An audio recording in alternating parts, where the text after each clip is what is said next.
Hello students, this is Vipasha Garg. और lecture है आपका इंडियन एस्थेटिक्स का, जिसका कोड है 302। तो हम भामे जी के बारे में बात कर रहे थे अलंकार टॉपिक में, उसी पे आगे बात करते हैं। भामे ने काव्य में अलंकार को सुंदर स्त्री के आभूषणों के समान माना। यानी जो भामे जी हैं उन्होंने काव्य में, इसके बारे में हम बात कर रहे हैं, अलंकार को सुंदर स्त्री के आभूषणों के समान माना। ठीक है, जो अलंकार है उसको सुंदर स्त्री के आभूषणों के समान माना है। जैसे सौंदर्य तो स्त्री में है, यानी जो सौंदर्य है वो स्त्री में है, किंतु आभूषणों से वह और प्रभावशाली हो जाता है ना। यानी ये तो हम सभी को पता है कि जो सौंदर्य है वो तो स्त्री में है ही, पर जब हम उसको आभूषण पहनाते हैं तो वह और प्रभावशाली हो जाता है। ठीक है, उसी प्रकार काव्य में व्याकरण की शुद्धता आदि सौंदर्य होता है ना। तो ठीक इसी तरह काव्य में व्याकरण की शुद्धता आदि सौंदर्यता होती है, किंतु यदि उसे वक्रोक्ति आदि अलंकारों से सदा दिया जाए तो वह और भी आकर्षक और प्रभावशाली हो जाते हैं। ठीक है, तो यहाँ पे क्या बताया कि जो भामे जी हैं उन्होंने काव्य में अलंकार को सुंदर स्त्री के आभूषणों के समान माना। जैसे जो सौंदर्य है तो वो स्त्री में है, पर जो आभूषण से वह और प्रभावशाली हो जाती है ना। तो उसी प्रकार काव्य में व्याकरण की शुद्धता आदि सौंदर्य होता है। यानी जो हमारा काव्य है उसमें व्याकरण की शुद्धता आदि सौंदर्यता होती है, किंतु यदि उसे वक्रोक्ति आदि अलंकारों से सजा दिया जाए, मतलब वक्रोक्ति एक अलंकार है तो उसे सजा दिया जाए तो वह और भी आकर्षक और प्रभावशाली हो जाते हैं। यानी वह और भी ज़्यादा आकर्षक और प्रभावशाली हो जाते हैं। अलंकार भी दो प्रकार के माने गए हैं। अलंकार यहाँ पे दो प्रकार के बताए हैं, एक शब्दालंकार और जो दूसरा है अर्थालंकार। ठीक है, एक शब्दालंकार और दूसरा अर्थालंकार। दोनों प्रकार के अलंकार काव्य की शोभा बढ़ाते हैं। यानी दोनों ही तरह के जो अलंकार हैं वो काव्य की शोभा बढ़ाते हैं। तो चाहे उसमें शब्दालंकार हो या अर्थालंकार हो, दोनों ही काव्य की शोभा बढ़ाते हैं। वक्रोक्ति अर्थ संस्कार है। भारत ने शब्द संस्कार व अर्थ संस्कार दोनों के लिए अलंकार शब्द लिया था। तो जो वक्रोक्ति अर्थ है वो संस्कार है। भारत ने शब्द संस्कार व अर्थ संस्कार दोनों के लिए अलंकार शब्द लिया। यानी भारत ने जो संस्कार है, यानी वो शब्द संस्कार है या अर्थ संस्कार है, वो दोनों के लिए ही अलंकार शब्द लिया था।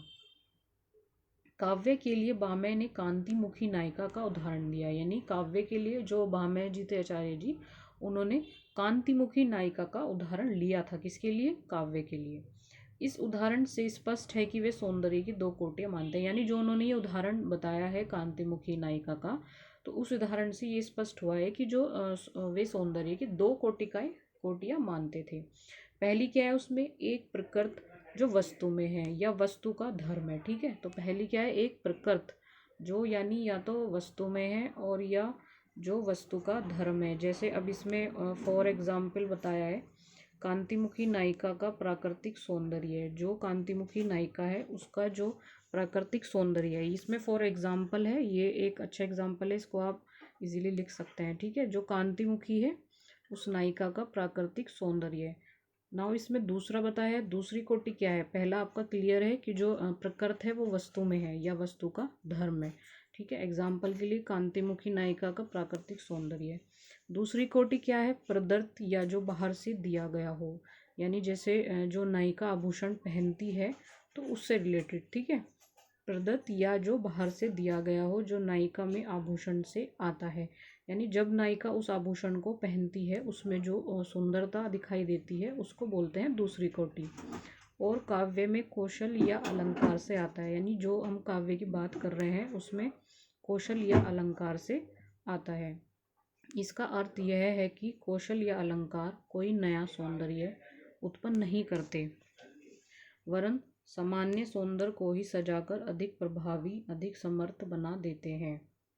ठीक है, एक बार और क्लियर करते हैं कि जो वक्रोक्ति अर्थ संस्कार है, भारत ने शब्द संस्कार व अर्थ संस्कार दोनों के लिए अलंकार शब्द लिया था।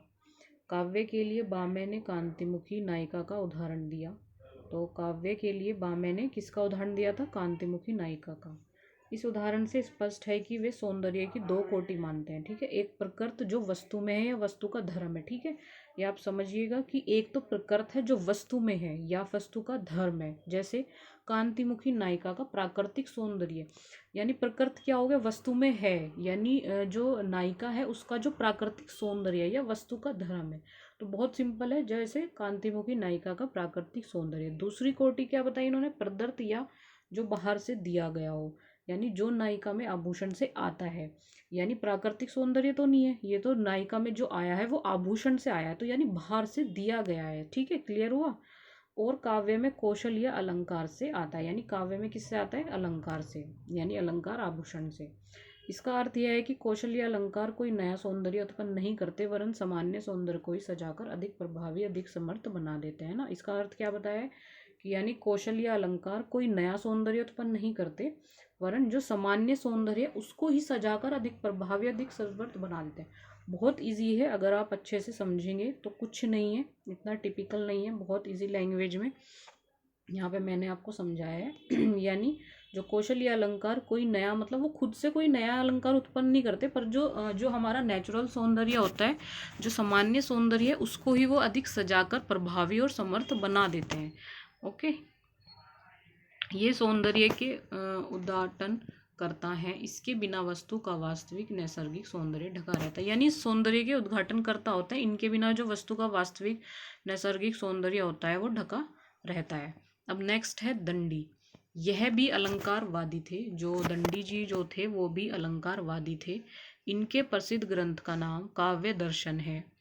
तो ये जो थे ये अलंकारवादी थे, इनके जो प्रसिद्ध ग्रंथ है उसका नाम क्या था? काव्य दर्शन। इन्होंने बाम्य के अलंकार विश्लेषण में कुछ संशोधन किए। पहले तो अलंकारों की संख्या 35 मानी, जबकि बाम्य ने 38 मानी। ठीक है, तो जो दंडी जी जो थे, जो आचार्य थे, वो अलंकारवादी थे, और जो इनका प्रसिद्ध ग्रंथ का नाम है वो काव्य दर्शन है। ठीक है, इनके जो प्रसिद्ध ग्रंथ का नाम है वो काव्य दर्शन है। अब इन्होंने बाम्य के अलंकार विश्लेषण में कुछ संशोधन किए। जो बाम्य का जो अलंकार विश्लेषण था, जो बाम्य जी ने, जो हमने पढ़ा है अलंकार का जो विश्लेषण उन्होंने किया है, उसमें इन्होंने कुछ संशोधन किए हैं ना। पहले तो अलंकारों की संख्या 35 मानी, जबकि बाम्य ने 38 मानी थी। दोनों का अलग अलग है, ध्यान से देखना सुनना आप। तो पहले तो अलंकार की संख्या उन्होंने 35 मानी थी, जबकि बाम्य ने 38 मानी थी। दूसरे, इन्होंने अतिशयोक्ति को अलंकारों का मूल माना, बाम्य ने वक्रोक्ति को माना। ठीक है, क्लियर। तो जो अलंकारों की संख्या उन्होंने 35 मानी थी और बाम्य ने 38 मानी थी। दूसरा, इन्होंने अतिशयोक्तों को अलंकारों का मूल माना है, जो अतिशयोक्ति है उसको अलंकारों का मूल माना है, और बाम्य ने वक्रोक्ति को माना था। पर जरा ध्यान से देखा जाए तो बाम्य की वक्रोक्ति और दंडी की अतिशयोक्ति में कोई विशेष भेद नहीं, दोनों प्राय समान है। यानी अगर हम ध्यान से देखें तो बाम्य की जो वक्रोक्ति है और दंडी की जो अतिशयोक्ति है उसमें कोई भेद नहीं है, दोनों ही समान है अगर हम ठीक से पढ़ें तो ये आप ध्यान रखिए, जो बाम्य की जो है वो वक्रोक्ति है और जो दंडी की है वो अतिशयोक्ति है। दोनों ने अलंकारों की संख्या भी अलग अलग मानी है। ठीक है, दंडी के अनुसार भी अलंकार काव्य का सौंदर्य कारक धर्म है। यानी दंडी के अकॉर्डिंग भी जो अलंकार है वो काव्य का सौंदर्य कारक धर्म है। काव्य के रूप को समझने के लिए दंडी ने काव्य शरीर की कल्पना की। यानी काव्य को समझने के लिए दंडी ने काव्य शरीर की कल्पना की थी। इसको समझने के लिए काव्य शरीर की इस कल्पना में शब्द और अर्थ, रूप और क्रांति का संयोग है ना। काव्य शरीर की जो ये कल्पना है इसमें शब्द और अर्थ और रूप और कांति का संयोग है। ठीक है, दंडी के अनुसार अलंकार में दो और विशेषताएं हैं। पहली यह है कि अलंकार वस्तु के प्रकृत सौंदर्य का उद्घाटन नहीं करते, वरन केवल शोभा बढ़ाते हैं। ठीक है, तो काव्य के रूप को समझने के लिए उन्होंने दंडी जी ने काव्य शरीर की कल्पना की थी, और काव्य शरीर की इस कल्पना में शब्द और अर्थ, रूप और कांति का संयोग है। अब दंडी के अनुसार काव्य में दो और विशेषताएं है ना। इनके अनुसार काव्य में अलंकार में दो विशेषताएं कौन कौन सी?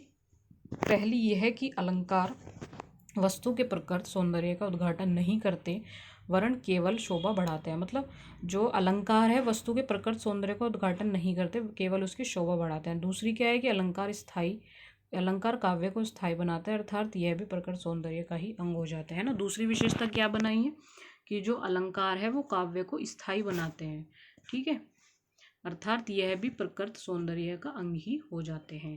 दंडी ने अलंकार को शब्दार्थ के आश्रित माना, किंतु भामह से आगे जाकर सारे काव्य सौंदर्य को अलंकार ही बता दिया। यानी जो दंडी है उन्होंने अलंकार को शब्दार्थ के आश्रित माना, पर भामह से आगे जाकर उन्होंने काव्य सौंदर्य को अलंकार ही बता दिया। यह अलंकारी को अगला चरण था। ठीक है, दूसरी विशेषता क्या थी इनकी? अलंकार काव्य को स्थायी बनाते हैं, अर्थात यह भी प्रकृत सौंदर्य का अंग ही हो जाते हैं। क्लियर हो गया? इसमें बाकी आपको कोई और प्रॉब्लम होगी तो हम कल जूम मीटिंग में डिस्कस कर लेंगे, अच्छे से आप लोग पढ़ लेना।